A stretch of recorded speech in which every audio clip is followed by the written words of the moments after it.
The definitive ranking of the top 15 highest-earning female athletes for 2025 has dropped, and sitting alone on the throne is none other than Coco Gauff. But for Coco, this season wasn't merely about lifting trophies and celebrating wins. She officially cemented herself as the wealthiest sportswoman on the planet, transforming from a teenage prodigy into a global tycoon faster than anyone predicted. However, the second this bombshell landed, public attention immediately snapped to one specific rival, Aryna Sabalenka. In a rivalry this heated, victory is never viewed in isolation. It is measured against the competition, and the internet clocked Sabalenka's reaction in a heartbeat. The heavy silence, the thick tension, and the unspoken implications behind it all. Coco might have secured the bag and the crown, but the aftermath left Sabalenka reeling, with many suggesting she just received the ultimate reality check. Gauff raked in $8 million in prize money and a staggering $23 million in endorsements, making her the highest-paid woman across all sports, which is absolutely mind-blowing. To achieve such heights at her age is phenomenal, and frankly, she deserves every bit of praise. However, the narrative here spins a web much more complex than just dollar signs. Coco Gauff didn't just step into the limelight, she kicked the door down and set the room on fire. One minute she was the hopeful kid we all rooted for, and the next, she's signing checks that would make established tennis legends turn green with envy. Her victory at the US Open was more than a championship. It was a commercial explosion, prompting New Balance to construct entire marketing empires around her image. Rolex wasted no time ensuring their million-dollar timepiece was glistening on her wrist. From bows to you, P.S., Barilla to head, corporate giants stampeded to attach themselves to her brand, because Coco isn't merely a winner, she is a cultural phenomenon. She radiates confidence, social consciousness, and a genuine vibe that resonates just as deeply with die-hard courtside analysts as it does with Gen Z scrollers. Interviewer: So, obviously, you have experienced such an overwhelming amount of success so early on that we tend to overlook the fact that you are only 21. How do you assess your evolution, both personally and professionally? Coco: Honestly, on the court, I feel like I am still miles away from hitting my true ceiling. If you had asked me this previously, I would have said I need to seize everything right now, but my perspective has shifted. I look around the tour and see women hitting their absolute prime at 25 or 26, so I truly believe that in 4 years, I'll be exactly where I want to be. That doesn't diminish what I've achieved so far, obviously. I think, at the core, I just have this burning hunger to sharpen my game and keep evolving. She is a hero to children, a role model for adults, and a goldmine for investors who view her as a dynasty in the making. Her annual income has skyrocketed into the tens of millions, vaulting her past titans like Iga Swiatek, Emma Raducanu, and even eclipsing the seasonal earnings of Serena Williams in her prime. And remember, she is only 20 years old. We haven't even witnessed her apex yet. We are merely watching the opening credits of what promises to be the most lucrative saga in the history of women's athletics. Interviewer: When did it click for you? When did you realize you possessed a gift that set you apart, that pro tennis was your destiny? Coco: There were flashes, like when I won the Little Mo tournament at 8 years old. That was a major international event in New York City, drawing in kids from every corner of the globe to compete. Up until then, I was just scrapping with people in my own backyard. That was the moment I thought, okay, maybe I actually have a real shot at this. But being 8, I didn't fully grasp the magnitude. It really hit me when I took the Junior French Open title. I believe I was 13 when that went down. Actually, wait, the U.S. Open final. Yeah, 13. That was the turning point where I saw others winning junior slams and immediately turning professional. I knew then that I would go pro, but even then, there are zero guarantees that you'll actually make it big. But here is the twisted irony. The higher Coco flew, the more the spotlight abandoned everyone else. Suddenly, she monopolized every magazine cover, every ad campaign, and every viral tweet, one name printed in bold gold letters: Coco Gauff. And when one star consumes all the oxygen in the room, another is left gasping in the shadows, because someone else has been grinding just as hard, fighting with equal ferocity and dominating with brute force. Yet, miraculously, she isn't the one on everyone's lips. That someone is the formidable Aryna Sabalenka. So, when Coco was officially crowned the world's wealthiest female athlete, the burning question wasn't about the money, it was, how did Sabalenka stomach the news? And that is where the drama gets spicy. For Aryna Sabalenka, the last 2 years have been a relentless crusade for supremacy. She has been the juggernaut at the summit of the rankings, bludgeoning her way into Grand Slam finals and snatching the Australian Open title to prove she is the sport's ultimate gladiator. She competes with unbridled power and fiery emotion, commanding the court with a presence you cannot ignore. In her head, and to many observers, she had done enough to be the undisputed face of the game. Then Coco walked in and completely rewrote the script. It wasn't simply the fact that Coco defeated her during the year's most critical showdown. That US Open finale was witnessed by millions, sure, but the sting came later. It was the global aftermath that truly burned. Rather than toasting Aryna Sabalenka's phenomenal season, the media machine shifted gears entirely. The headlines, the sponsorship deals, and the fan hysteria all gravitated toward Coco. Aryna's hard-earned milestones felt like they were being swept under the rug, totally eclipsed by the luminous new idol who stole the world's heart in one evening. Consequently, when the bombshell report landed that Coco Gauff had ascended to the throne as the highest-paid female athlete on the planet, banking more than any other woman in the game, it was more than just a financial update. It was a declaration. A declaration that Coco wasn't merely collecting trophies. She was conquering the war for global relevance, commercial dominance, and cultural sway. Aryna has never been one to mask her feelings, and the audience has always picked up on the friction whenever Coco is mentioned. That competitive spark inside the arena is volatile. Watching her adversary climb this rapidly, reach these heights, and do it so publicly that cuts sharper than any baseline winner. However, this animosity has a history. It traces back to one of the most defining nights of their lives. That was the moment the paradigm shifted. The bad blood between Coco Gauff and Aryna Sabalenka didn't just appear out of thin air. It detonated during that US Open Championship match. Beneath the glare of the New York skyline, Aryna entered as the juggernaut, the number 2 seed, the heavy favorite, the powerhouse destined to seal the deal. Yet Coco arrived with a different script, ready to commandeer the stage. With every rally, the momentum swung violently. The stadium screamed louder for the American teenager. The psychological weight on Aryna became crushing. When that final ball clinched Coco's maiden Grand Slam victory, the arena erupted in joy while Aryna's composure disintegrated behind closed doors.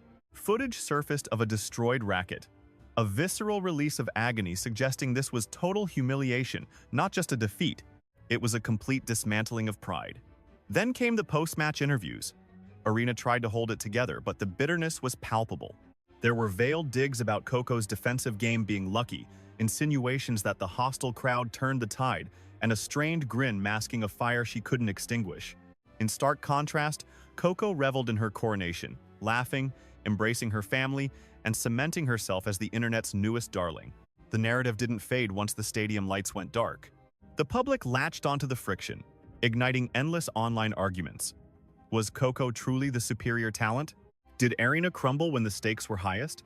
The relentless memes and comparisons turned a sports contest into a raw, personal saga that felt far from finished.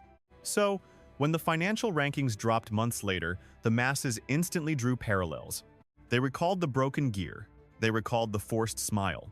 They knew how desperately Aryna craved that validation. Now, Coco had snatched something grander than a trophy.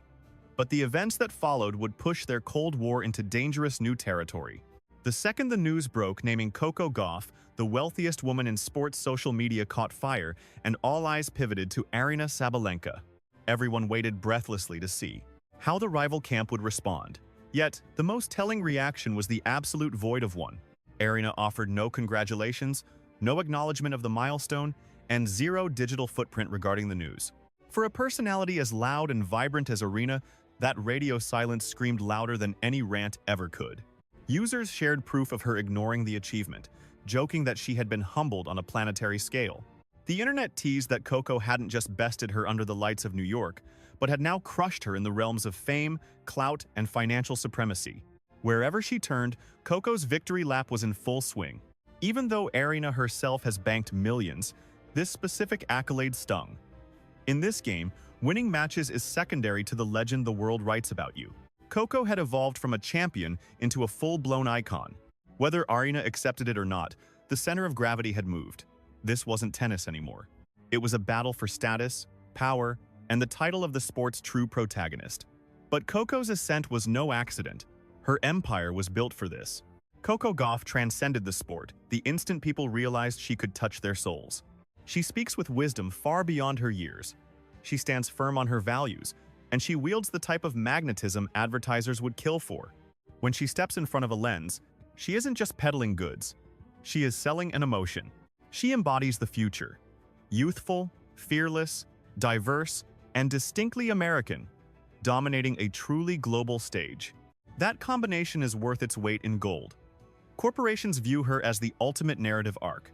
She is the relatable kid who conquered the world, leading without sacrificing her soul.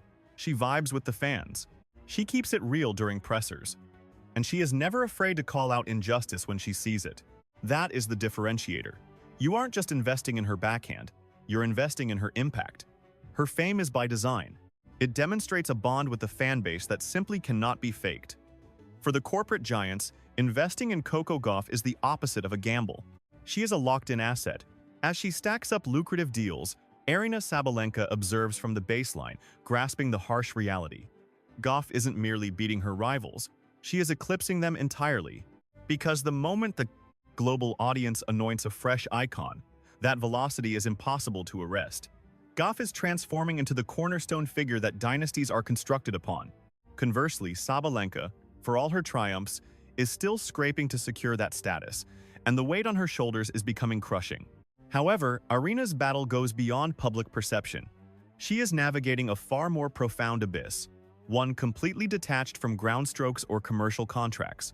Whereas Gauff's ascent plays out like a joyous festival. Sabalenka's path is paved with landmines the casual viewer seldom notices. She remains a titan on the tour. Nevertheless, she endures a relentless microscope focused on everything except her athletic brilliance. The geopolitical friction tied to her Belarusian heritage forces her into excruciating corners during media sessions, where journalists often hunt for controversy rather than analyzing the match. She has fielded interrogations that would shatter the composure of even the most hardened competitors. Furthermore, a single twisted phrase instantly transforms into gasoline for the digital mobs. The raw outbursts we see, the primal roars, the broken frames, the stifled sobs are not merely competitive fire. They are the symptoms of a legacy being weighed against criteria that Gauff never has to endure. When Aryna dominates, she is feared, but when she stumbles, she is branded as unstable. If she remains silent, the world suspects secrets. It is a ceaseless war between her authentic self and the caricature the public demands.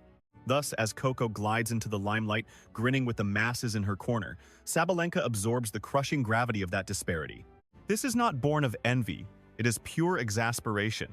She recognizes her own toil, the immense costs paid, and her desperate yearning to be cast as the protagonist in her personal saga. Yet currently, the script is being written for another. That specific tension can either trigger a destructive blaze or catalyze a legendary resurgence. Regardless of whether the stadium adores or questions her, a single truth remains evident. Sabalenka is not wired to remain in the shadows. The pressing inquiry is the trajectory of this feud. This duel is nowhere near its conclusion. In reality, the opening act has just finished.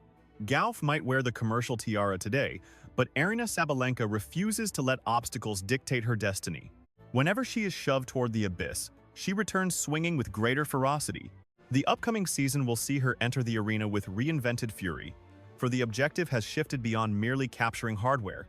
It is about demonstrating she merits the identical acclaim, the same chances, and the adoration currently showered upon Gauff. As for Coco, she has zero intention of hitting the brakes. She understands the heavy anticipation surrounding her and plans to shatter those ceilings instantly. She hunts more majors, massive alliances, and a heritage distinct from all predecessors. With her clout expanding daily, Gauff possesses the blueprint to construct a dynasty. A feat even Serena Williams noted would require a singular type of competitor to achieve. So, what is the byproduct of this dynamic? A vendetta so fierce that every encounter transforms into a box office spectacle. Their kinetic force, shared past, and ambition lay the groundwork for a war that might characterize the coming 10 years of the sport. Each victory will burn. Every defeat will dominate the news cycle, and every face-off will carry a personal edge. The wealthiest icon on the globe against the gladiator sworn to topple her. It is the ideal propellant for a fresh age of combat the exact drama enthusiasts crave. Yet presently, a solitary query hovers above the tour. Gauff and Sabalenka symbolize two radically distinct avenues to immortality. One ascending with seamless velocity, the other clawing through every barricade erected in her path. That contrast is precisely what renders this feud so magnetic. Coco now occupies the epicenter of the athletic universe. She is the highest-earning woman in the game, backed by mega corporations, legions of supporters, and the sport's destiny. Simultaneously, Sabalenka possesses the starvation, the ball-striking violence, and the rage to edit the manuscript. She is driven like never before to reclaim center stage. The stakes have transcended currency and silver cups. This is now a matter of dignity and historical standing. It is a duel over who commands the storytelling of the women's game for the foreseeable future.